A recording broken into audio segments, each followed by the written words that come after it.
आज के कार्यक्रम के प्रमुख अतिथि परम श्रद्धेय श्री दाजी,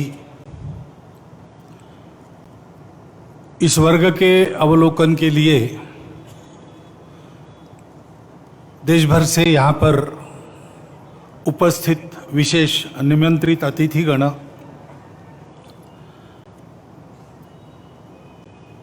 संघ पर जो प्रेम है उसके कारण यहाँ उपस्थित हमारे दोनों संत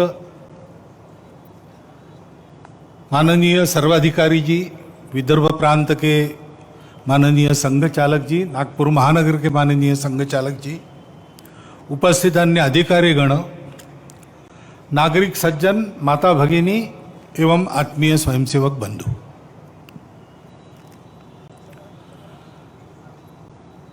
प्रतिवर्ष यह शिक्षा का क्रम चलता है,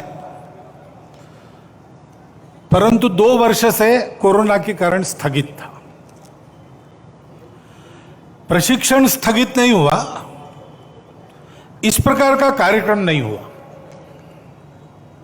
मैदान में शाखाएं नहीं लगी, घरों में लगी, लेकिन संघ कार्य बंद नहीं था।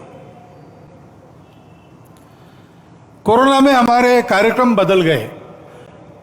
कोरोना पीड़ितों की सेवा, यही हमारा कार्यक्रम बन गया और देश भर के लाखों स्वयंसेवकों ने संपूर्ण समाज के साथ मिलकर उसको बहुत अच्छी तरह संपन्न किया।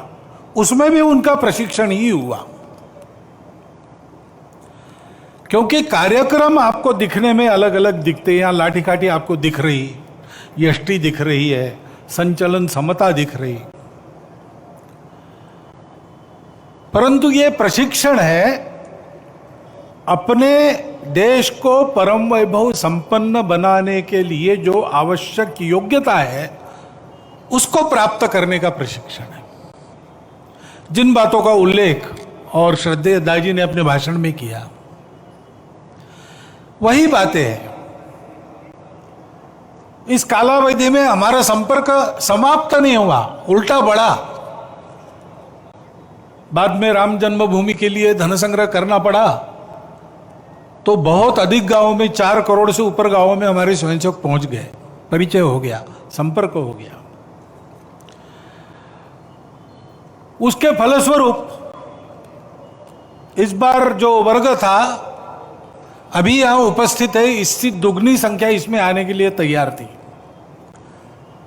लेकिन यहां सबकी व्यवस्था एक समय में नहीं हो सकती।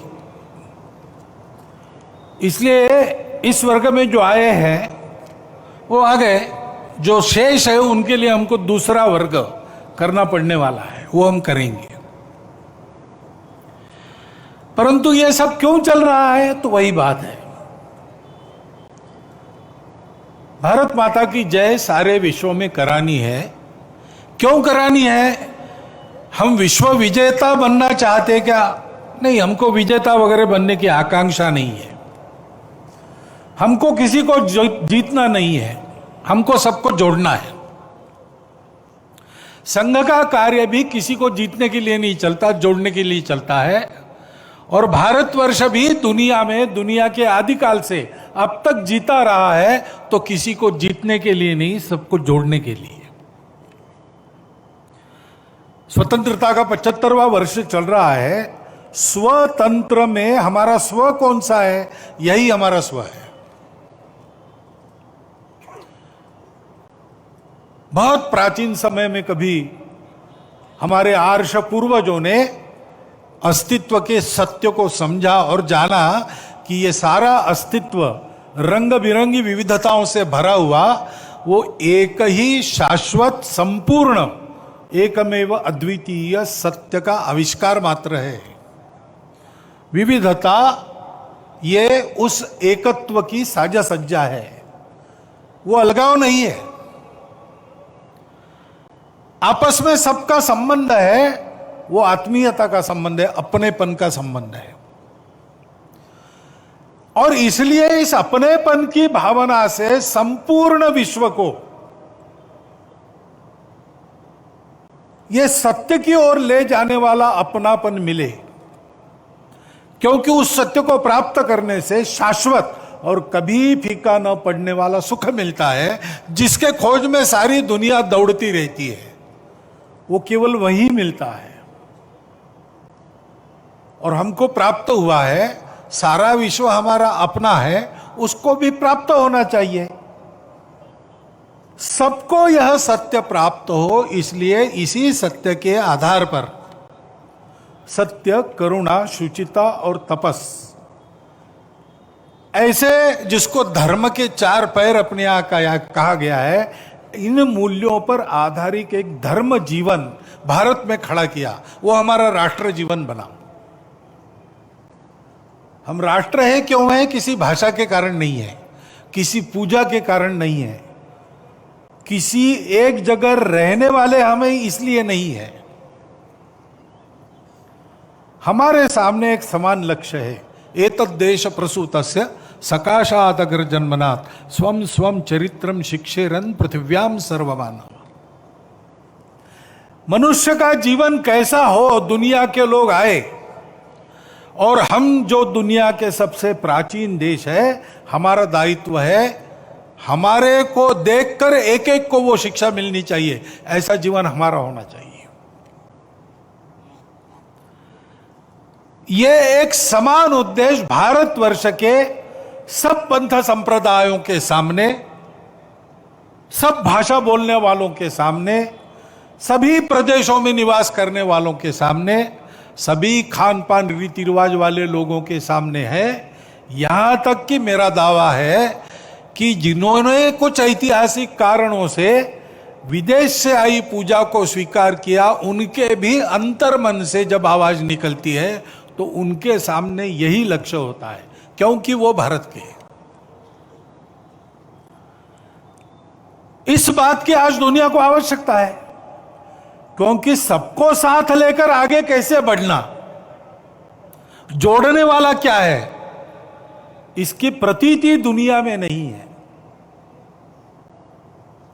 थियरी है, एक्सपीरियंस और प्रैक्टिस नहीं है। उसकी परंपरा भारत में आज तक अखंड चलती आ रही है। सब प्रकार के परिस्थितियों में वो कभी खंडित नहीं होती।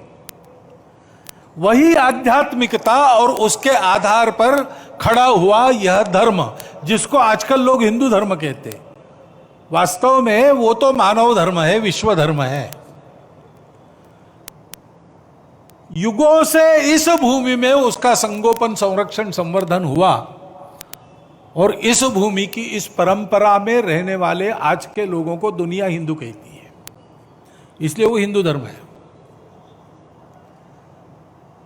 इस भूमि में हम रहते हैं तो इस भूमि ने हमको यह सिखाया, क्योंकि सुरक्षित भूमि थी, बाहर से कोई आने का नाम लेना कठिन था पुराने जमाने में।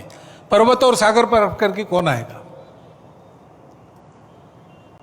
और इसलिए यहां पर पले बड़े लोगों को अपने अस्तित्व के लिए या अपनी सुरक्षा के लिए किसी से कभी लड़ाई झगड़ा नहीं करना पड़ा। इतनी समृद्धि थी, इतनी सुरक्षा थी, ये हमारी मातृभूमि ने दी है। उसके आधार पर उस सत्य का साक्षात्कार और उसको सारी दुनिया में देने के लिए आवश्यक सद्गुण संपदा रखने वाला संगठित समाज, उस समाज के आधार पर राष्ट्र की निर्मिति बहुत प्राचीन समय में हमारे यहां हुई। ओम भद्रम इच्छन्त ऋषिय स्वर विदा तपो दीक्षा मुपसे दुरग्रे ततो राष्ट्रम बलम ओजश्च जातम। ये इतिहास हमारे यहां रिकॉर्डेड है वेदों में। हमारा राष्ट्र, हमारा बलोज विश्व का कल्याण चाहने वाले ऋषियों के दुर्धर तप से हुआ है। अपनी सुरक्षा के लिए नहीं हुआ है, अपनी स्वार्थ के लिए नहीं हुआ है। जो अपने पास है वो दुनिया को देने के लिए हुआ है, और वो हमारे राष्ट्र जीवन का आधार स्वर बना। समय का चक्र चलता रहा, कभी अनुकूलता, कभी प्रतिकूलता, कभी अच्छे दिन, कभी खराब दिन, कभी विश्व पर राज्य कर रहे, कभी विश्व के राजाओं से पीटे जा रहे। ऐसी सब परिस्थितियों में हमारे राष्ट्र जीवन का ये सूत्र अभी तक कायम है और अब फिर से अग्रसर हो रहा है। उस सनातन राष्ट्र के हम राष्ट्रीय हैं, वही धर्म, जो समन्वय सिखाता है, जो संतुलन देता है, जो सबको साथ लेकर सबकी उन्नति करना जानता है। सबकी उन्नति में अपनी उन्नति देखो, अपनी उन्नति से सबकी उन्नति हो, ऐसी उन्नति को वो हमारा स्व है। उसके आधार पर अपने देश के सारे तंत्र को हमको फिर से देखकर स्थापित करना होगा, क्योंकि हमारे देश का प्रयोजन ये है। हमको स्वतंत्रता इस स्व के आधार पर अपना तंत्र बनाकर दुनिया को नया मंत्र देने के लिए हुई है। इस कर्तव्य को पार पड़ने के लिए पहली बात है, इस सत्य को अनुभूति करने वाले, इस सत्य को जानकर जीवन जीने वाले लोग चाहिए। धर्म का संरक्षण दो प्रकार से होता है। उस पर आक्रमण होता है, उससे बचाना पड़ता है, उसके लिए बलिदान भी देना पड़ता है, उसके लिए लड़ाई भी करनी पड़ती है। लेकिन धर्म ये आचरण से बढ़ता है। आचारः प्रभवो धर्म। तो ये धर्माचरण चाहिए, आपस में प्रेम चाहिए, आपस में आनंद चाहिए, एक दूसरे के सुख दुख की संवेदना चाहिए। हमारी जो विविधताएं हैं उनको हमारी साज सज्जा के रूप में देखना चाहिए, अलगाव के रूप में नहीं देखना चाहिए। आपस में लड़ाई नहीं होनी चाहिए। ये सत्य हमारे पास है, सारी दुनिया को देने के लिए हमारे पास है। उसको देने का समय आ गया है, उसके लिए तैयारी है। और एक बात है, सत्य के अपने पैर नहीं होते, सत्य को शक्ति का आधार चाहिए। बिना शक्ति के दुनिया नहीं मानती। हम किसी को जीतना नहीं चाहते, लेकिन दुनिया में दुष्ट लोग हैं जो हमको जीतना चाहेंगे। आज भी उनके कारनामे चल रहे हैं। और इसलिए हमको उस शक्ति की भी आराधना करनी चाहिए जो दाजी ने बताया, उपनिषद की बात कही। जो विद्या को छोड़कर, यानी स्पिरिचुअलिटी को छोड़कर केवल अविद्या की उपासना करते, केवल भौतिकता की तरफ जाते हैं, वो अंधकार में जाते हैं। अंधतमम प्रविशन्ति, ऐसा कहा है।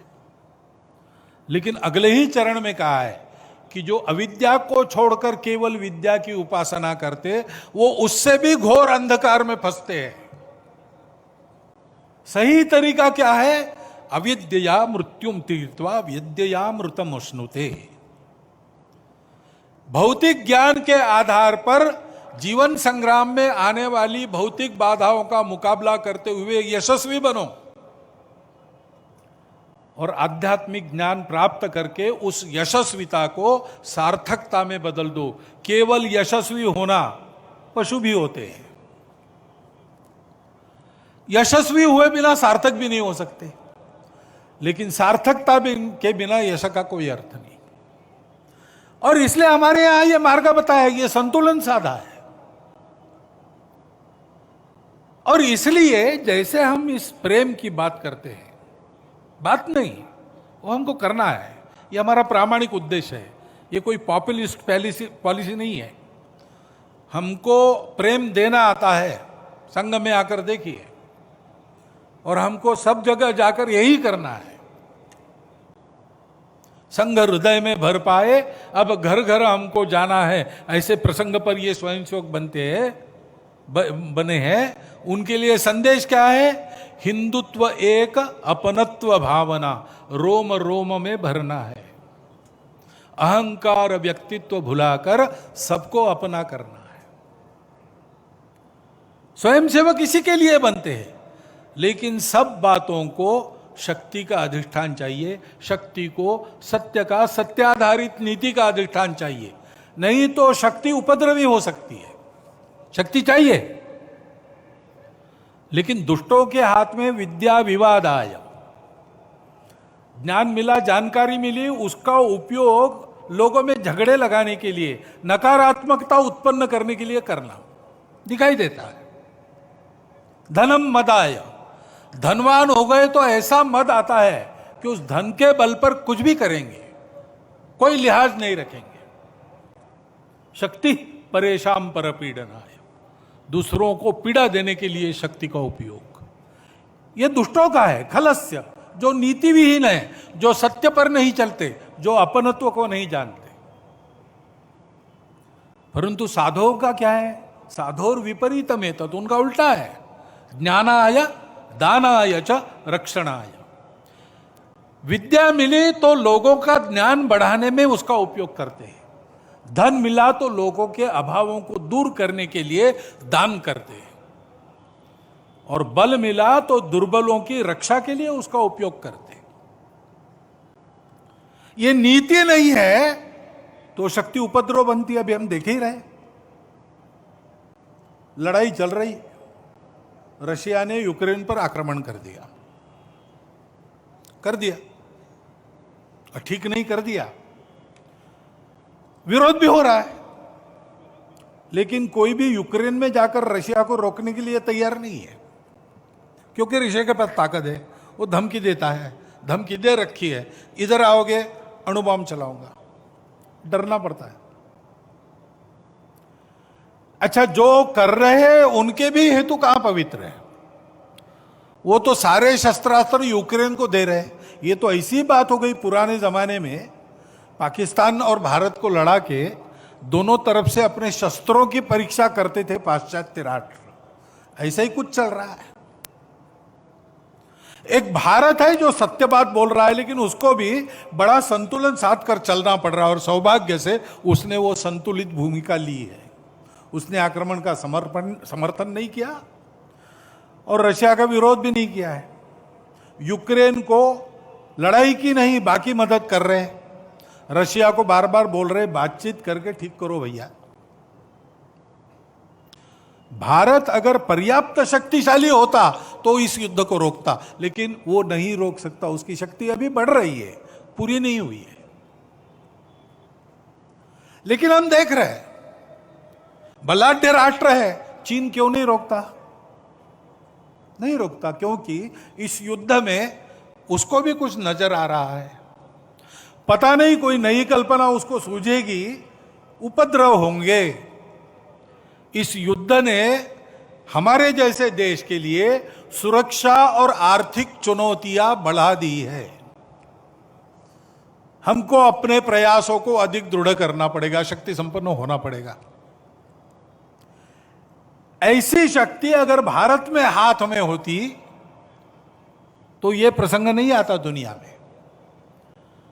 लेकिन ये शक्तिमान लोग हैं, लेकिन अपनत्व से, एकत्व से आने वाली धर्म प्राण नीति उनके पास नहीं है। इसलिए भाषा तो वही है, शांति की, एकता की। संस्थाएं भी बनाए रखी है बड़ी बड़ी, यूनो जैसी, सैन्य संभार वगैरह सब कुछ है, समृद्धि है, लेकिन स्वार्थ में ही जीते हैं। अपने स्वार्थ की सुरक्षा के लिए सत्तत्वों का भी उपयोग करते हैं। इसलिए नीति चाहिए, शक्ति चाहिए। ये शक्ति जैसे सत्व संपन्नता में होती है, वैसे एकता में भी होती है, जिसका उल्लेख बार बार किया दाजी ने। भारत को परम वैभव संपन्न बनाना, भारत को विश्वगुरु बनाना, यह समय की आवश्यकता है।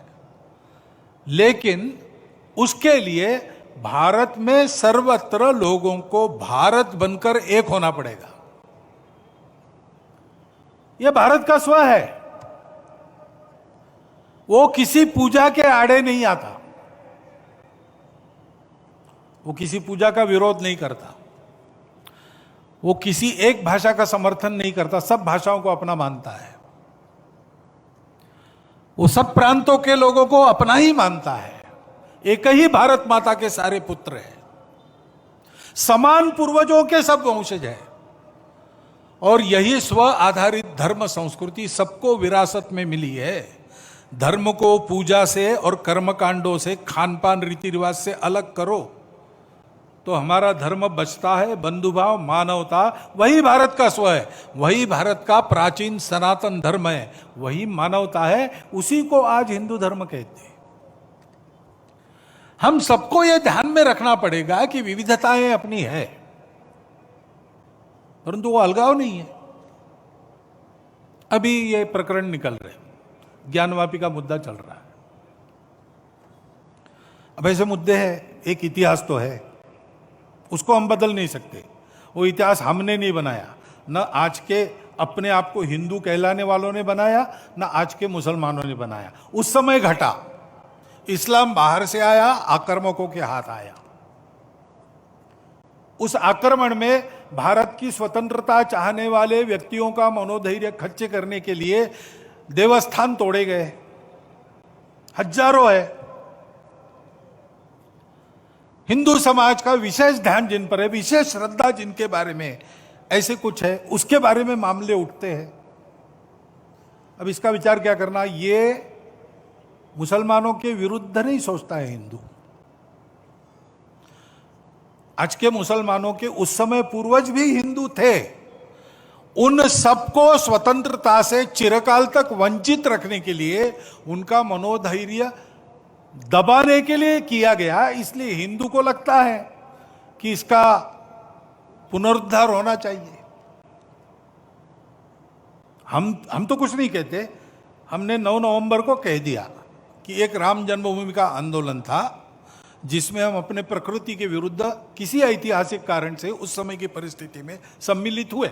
हमने उस काम को पूरा किया। अब हमको कोई आंदोलन वगैरह करना नहीं है। लेकिन इश्यूज अगर मन में है तो कुछ उठते हैं।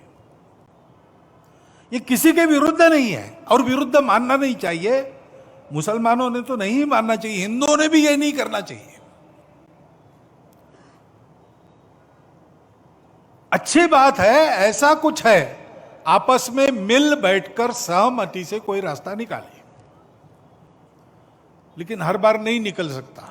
इसमें कोर्ट में जाते हैं तो फिर कोर्ट जो निर्णय देगा उसको मानना चाहिए।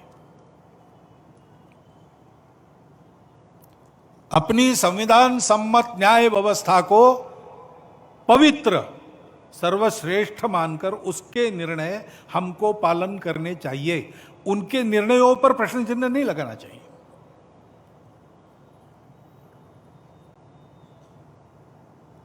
और ठीक है, प्रतीकात्मक कुछ हमारी विशेष श्रद्धा थी, ऐसे स्थानों के बारे में हमने कहा, लेकिन रोज एक मामला निकालना नया, यह भी नहीं करना चाहिए। हमको झगड़ा क्यों बढ़ाना है?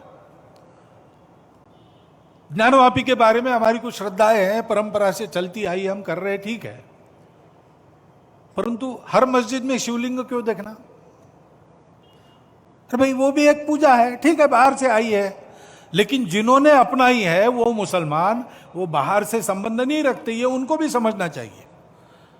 यद्यपि पूजा उनकी उधर की है, उसमें वो रहना चाहते तो अच्छी बात है, हमारे यहां किसी पूजा का विरोध नहीं, सबकी मान्यता और सबके प्रति पवित्रता की भावना है। परंतु पूजा वहां की होने के बाद भी वंशज वो हमारे प्राचीन सनातन काल से चलते आए ऋषि मुनि राजा क्षत्रियों के पूर्वज है, वंशज है, समान पूर्वजों के वंशज हम है। परंपरा हमको समान मिली है, शत्रु मित्र भाव हमारे लिए समान है। देश के हर स्वातंत्र्य युद्ध में हिंदुओं के साथ राष्ट्रीय वृत्ति के कुछ मुसलमान लड़े हैं, वो यहां के मुसलमानों के लिए आदर्श है। अशफाकुल्ला खान, इब्राहिम खान गारदी, इतिहास काल से चलता आया है। उनका संबंध यहां से है, बाहर से नहीं है।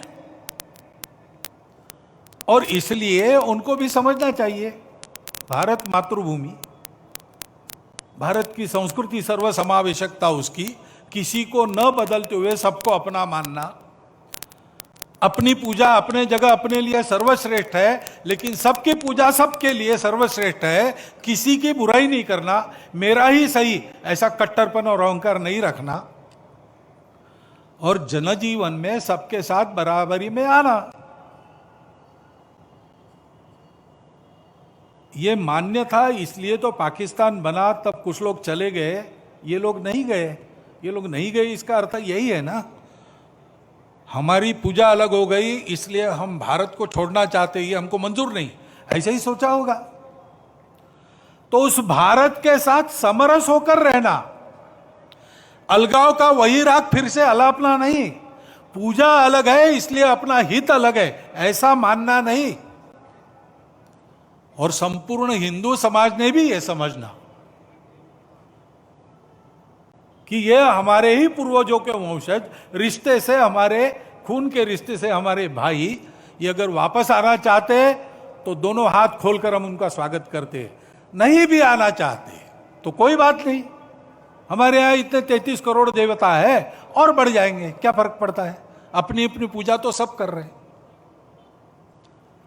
देशभक्त हो सब लोग, हमारी संस्कृति की उदारता, सर्वसमावेशकता, सबको समान रूप से देखना, अपना मानना, अपने विकास से सबका विकास हो, अपना विकास कोई अलग और विशिष्ट नहीं है, सबके साथ ये देखना।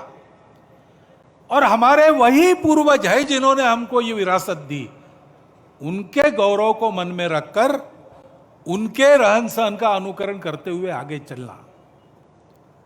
एकता का तो यही मार्ग है, हमारे संविधान की प्रस्तावना इसी का आदेश देती है, उसमें मार्गदर्शक तत्व है, वो यही बताते हैं। हमने ध्यान रखना चाहिए, समाज में एकता है तो एक दूसरे की संवेदनाओं का सबको ख्याल रखना पड़ेगा। मन वचन कर्म में कोई अतिवादिता आनी नहीं चाहिए। दोनों तरफ से उधर उधर उल जुलुल धमकियां देने वाली बातें अगर होती है, हिंदुओं की ओर से बहुत कम होती है। हिंदुओं ने बहुत धैर्य रखा है, हिंदुओं ने इस एकता के लिए बहुत ज्यादा कीमत भी चुकाई है, देश भी तोड़ दिया है, और फिर भी ऐसे स्वर उठते हैं और उसका विरोध कोई करता नहीं उधर से। इसलिए हमारे जैसे लोग बताते रहते भाई सब अपने हैं, लेकिन उनके मन में एक प्रश्न चिन्ह रहता है, हिंदू के मन में। और इसलिए अपने अपने ऐसे अतिवादी लोगों को टोकना चाहिए। हिंदुओं में टोकते हैं, हम भी कुछ बोल गए तो हमको भी टोकने वाले लोग हैं। हिंदू समाज किसी प्रकार का अतिवाद मान्य नहीं करता है, इसलिए हिंदू समाज में सब लोग आए, यहूदी आए, पारसी आए, विश्व का हर देश जब भी दिग्भ्रमित हो लड़खड़ाया, सत्य की पहचान करने इस धरा के पास आया। भूमि यह हर दलित को पुचकारती, हर पतित को उद्धारती। ये हिंदू के जीवन की परंपरा है, इसको समझकर हिंदू भी अपना हिंदुत्व का आचरण ठीक करे, शक्ति संपन्न हो, जीतना नहीं है किसी को, लेकिन किसी की ओर से जीता भी नहीं जाना है, डराना नहीं है किसी को, लेकिन किसी से डरने की भी नौबत नहीं आनी चाहिए। ऐसा हिंदू रहे और इन सबको गले लगाकर एक राष्ट्र जीवन के समृद्ध प्रवाह में सबको शामिल कर ले। इसके लिए जैसा शील चाहिए, जैसी शक्ति चाहिए, वैसी शक्ति सब में भरने का यह संघ का प्रयास है।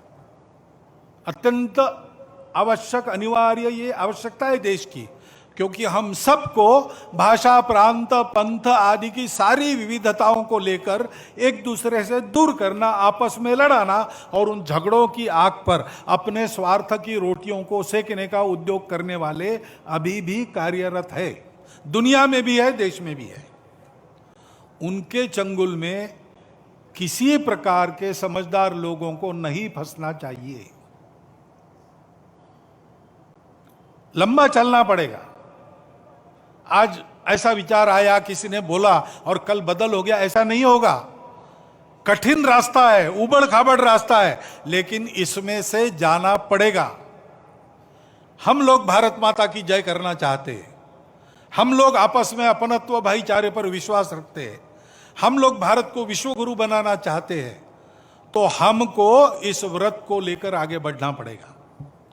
सामर्थ्य संपन्न संगठित हिंदू समाज अपने हिंदुत्व की सच्ची प्रवृत्ति के आधार पर देश में क्या सारी दुनिया के कलह द्वेष स्पर्धाएं बंद करके एक नई सुखी सुंदर दुनिया बनाने की क्षमता रखता है।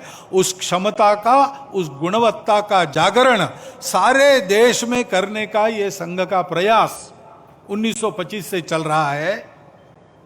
कार्यक्रम खंडित हो गए बार बार, लेकिन कार्य कभी खंडित नहीं हुआ, एक एक कदम आगे बढ़ रहा है। आज नहीं तो कल इसको हम यशस्वी कर पाएंगे। आज नहीं तो कल मैंने कहा, लेकिन अब जो दृश्य दिखता है उसमें लगता है कि आने वाले कुछ ही दिनों में संपूर्ण भारतवर्ष का समाज एक होकर, सारे भेद भूलकर, आपस के स्वार्थों को तिलांजलि देकर देश को बड़ा बनाकर दुनिया को सुखी बनाने के उद्योग में लगा है। यह दृश्य अपने कार्य की गति बढ़ाकर और यहाँ उपस्थित निमंत्रित बंधुओं का सहयोग उसमें होकर खड़ा हो सकता है। इतनी परिस्थिति की अनुकूलता आज खड़ी हुई है।